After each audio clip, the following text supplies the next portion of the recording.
Hello YouTube world, Mac Daddy 1911A1 here with the Shade Tree Survivalists, and this is my brother Poo Guru.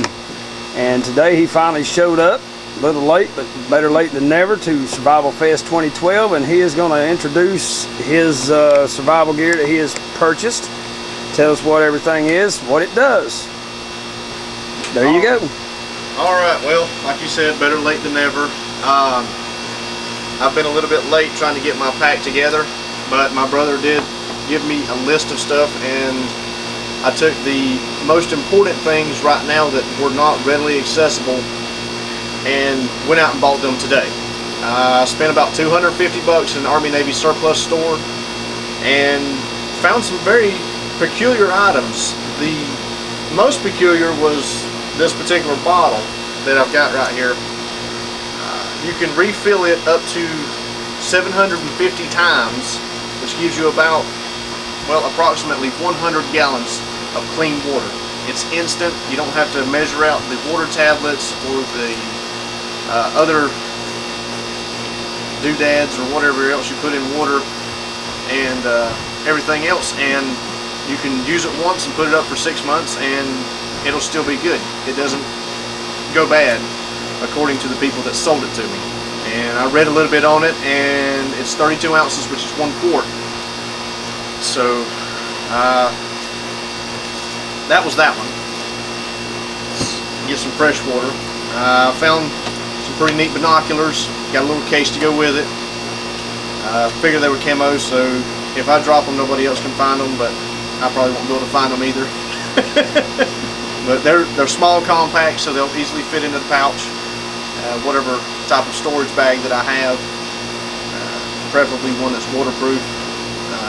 Maybe it'll float if I get dropped in a river or something other, or flash flood, or whatever the case may be. The next thing was a signal mirror. This is one in particular that I like. It's got the hole in the middle, so you can put it up to your eye wherever you can see where the light is reflecting to. But any mirror would do, preferably, a small one about the size of your hand, so that you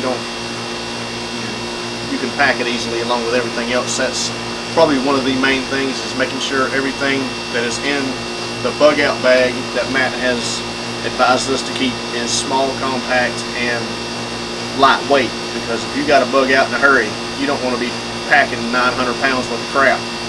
The next thing that my wife suggested that we get was a whistle, and I didn't see it till later on, until it's on the list that Matt gave me, that was on the list, a more extensive, detailed list. Was a whistle that was on there, and there's whistle signals and various other components of that element. But it is definitely a necessity if you get separated from your group, or in the event that something happens, you get in some smoke and you can't yell, you have a whistle. You can see, if you're in smoke you can't see, but you can hear. Another thing is flares.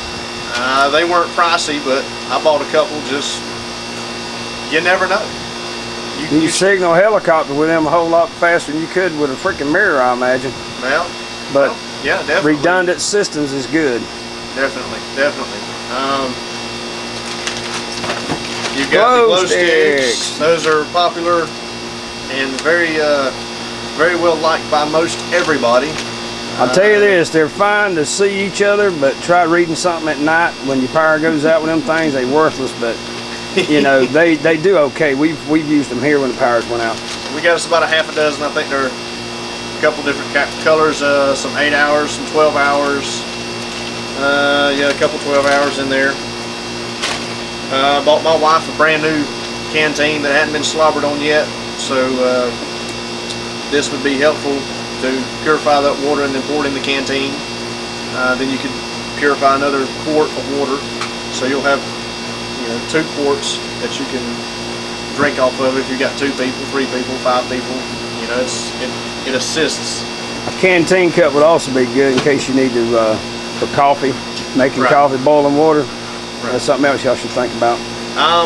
Not exactly sure what the 550 paracord Matt wanted me to get. So maybe at a later time we get him to explain in detail. Building anything and everything. You can last things together. You make tents. You make Emergency tie stuff shelters, together. weapons, Tie your spears. food up so that wild animals don't get into Yep. your stuff. Okay, 1,000,001 uses for string, basically. Absolutely, absolutely. It's And just, 550 paracord, very strong and very tough to be the size that it is. industrial, commercial, heavy duty, get her done stuff. That's it. Get her done. While I was up there, I wanted, Dana was saying emergency blanket, and I was talking to the people up there, and they mentioned one crucial fact. If you're in a cold situation and you need to be covered up, you've got the blanket, you've got an opening on both ends if you're wrapped up like a taco. So they suggested to get a bivy sack. Yep. It's B-I-V-Y. Hold on. I'll zoom in on it. Bivy sack. And Okay. it basically encases you like a mummy. I thought that was pronounced bivouac. No, it's just bivy. Yeah, So, bivy. my bad. Stuck my nose in. It says it retains 90% of your radiant body heat. So, and it's only 2.5 ounces. So that's another good factor. And got a couple more things. One thing I made up whenever I got out of the Navy, I was doing just a temporary job. I was cutting firewood and whatnot. Well, at one point I had poison ivy from head to toe and everywhere in between. And Literally, emergency room kind of situation. I was dumb, so I didn't go to the emergency room. Probably should have. Ought to have my butt kicked for not, but I don't seem like I'm any worse for the wear. Note to self: next time you're cutting around poison ivy, poison oak, do not wipe your ass with your hands. You get it on your butt cheeks, and the next thing you know, you are lit up. Well, trust me, it is not a pleasant experience. Yeah, buddy. Stuff swells up that ain't supposed to swell. So at the time, I used Matt's internet and did some research. I found all kinds of things on. Specifically, what we're talking about is poison oak, poison ivy, and poison sumac. I've gotten pictures, the descriptions of it, locations of where it can be found, and I think I may have That one right gotten- there, that one on the top with the vine on the side of the tree, we got tons of that right here. Yeah. You can zoom in on that. Zoom in on that one right there. That is Yeah. the most common looking vine for this particular area. Yeah. Right out there, there's a tree That's with it poison on. ivy. Yeah, that'll eat you alive. Yeah, that stuff will get you real bad. But along with that, I found like cords of wood, how to chop trees down, how many BTUs a cord of wood will heat. I'm not sure how many BTUs it is to heat up a cubic area of a cubic foot, I guess would be the particular words, but I got some descriptions of trees and how to identify them.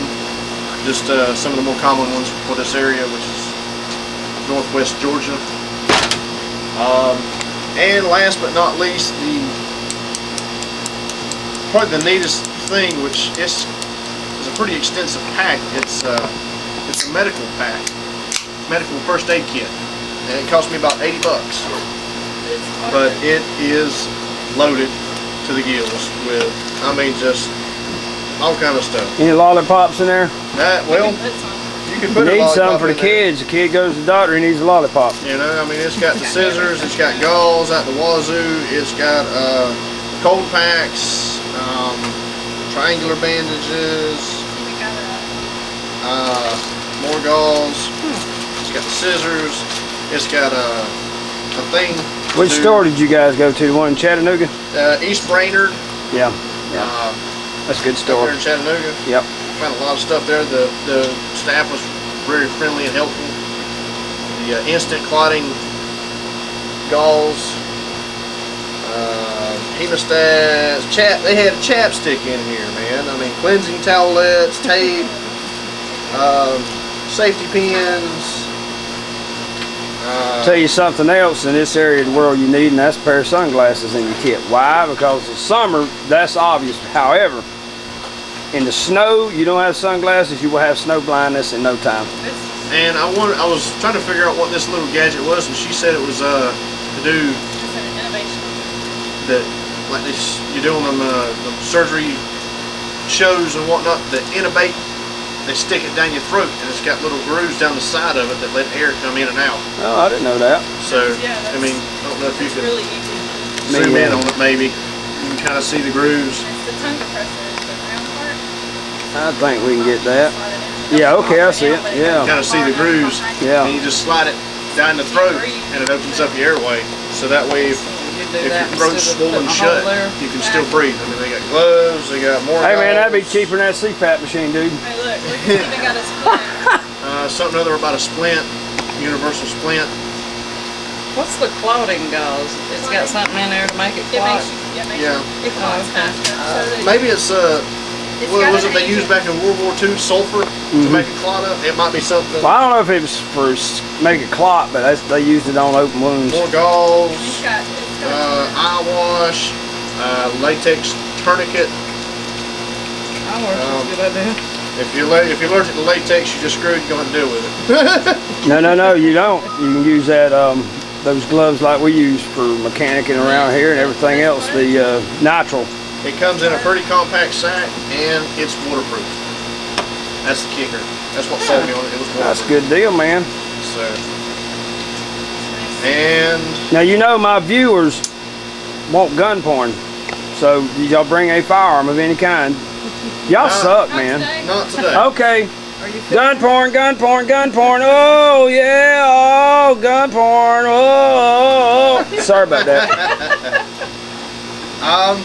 That's it. I guess that's pretty much it for this particular episode. Okay, this is Mac Daddy 1911A1, the slack jaw late arriving Poo Guru and his old lady, the battle axe, and we appreciate y'all watching. Thank you for tuning in. We'll talk to you later.